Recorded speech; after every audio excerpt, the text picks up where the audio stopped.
আমার হাতে একটা সোনার হরিণ। এটা আমার পাসপোর্ট।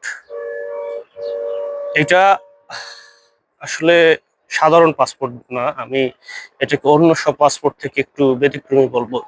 ব্যতিক্রমী বলবো এই কারণে, সেটা হচ্ছে এটা একটা মামলা খাওয়া পাসপোর্ট। গুরুত্বপূর্ণ ইনফরমেশন আজকে আমি দিব। সেটা হলো, কারণ আমি যদি কারো এগেনস্টে যদি আপনার মামলা থাকে, সেক্ষেত্রে উনি পাসপোর্ট পাবেন কিনা। হ্যাঁ, সম্প্রতি একটা পরিপত্র জারি হয়েছে। সেই পরিপত্রের আলোকে কারণ আমি যদি কোনো ক্রিমিনাল অফেন্স চলমান থাকে, সেক্ষেত্রে পাসপোর্ট পাবে। তো এই যে আমি কিন্তু এটার জন্য একটা বড় অঙ্কের অ্যামাউন্ট খরচ করার জন্য প্রস্তুত ছিলাম। আর অবশেষে এই তো কালকে আমি এটা আমার হাতে পেয়ে গেছি।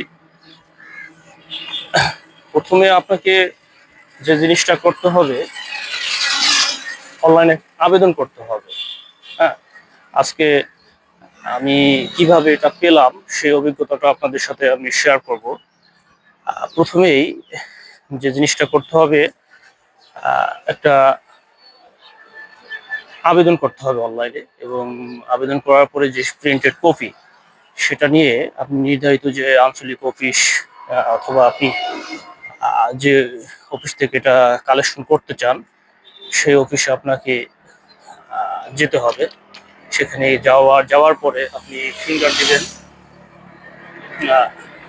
তারপর ওখানকার যে কর্মকর্তা আছে উনি এগুলো যাচাই বাছাই করে দেখবেন সব ঠিক আছে কিনা। তো আমি আমার পাসপোর্ট যে ফর্ম ওইটা নিজেই পূরণ করেছি। তেমন কোনো ডকুমেন্টস লাগে নাই, একটা ভোটার আইডি কার্ড আর হইলো আমার যে পার্মানেন্ট অ্যাড্রেস, সেই চেয়ারম্যানের সনদ, এগুলা দিয়াই আমি আবেদন করলাম। এবং আমি কিন্তু আমার পাসপোর্টটা সংগ্রহ করে ফেলেছি। তো এক্ষেত্রে যে ঝামেলাটা হয়, আপনার মামলা থাকলে আগে কিন্তু পুলিশ ভেরিফিকেশনের একটা বিষয় ছিল। বিরূপ কারো যদি পুলিশ ভেরিফিকেশন রিপোর্ট, যে পুলিশি তদন্ত রিপোর্ট যদি পুলিশি তদন্ত রিপোর্টে যদি জানা যেত যে এখানে একটা মামলা আছে, সেক্ষেত্রে আপনার ওই পাসপোর্ট কিন্তু ক্যান্সেল করে দেওয়া হতো। সম্প্রতি হাইকোর্টে একটা রায় হয়, ওই রায় হওয়ার পরেই আপনার যে বিষয়টা পাসপোর্ট, সেই পাসপোর্টটা কিন্তু এরা দেওয়া শুরু করে দিয়েছে। এই হলো বিষয়, একেবারে পিওর অথেন্টিক অভিজ্ঞতা।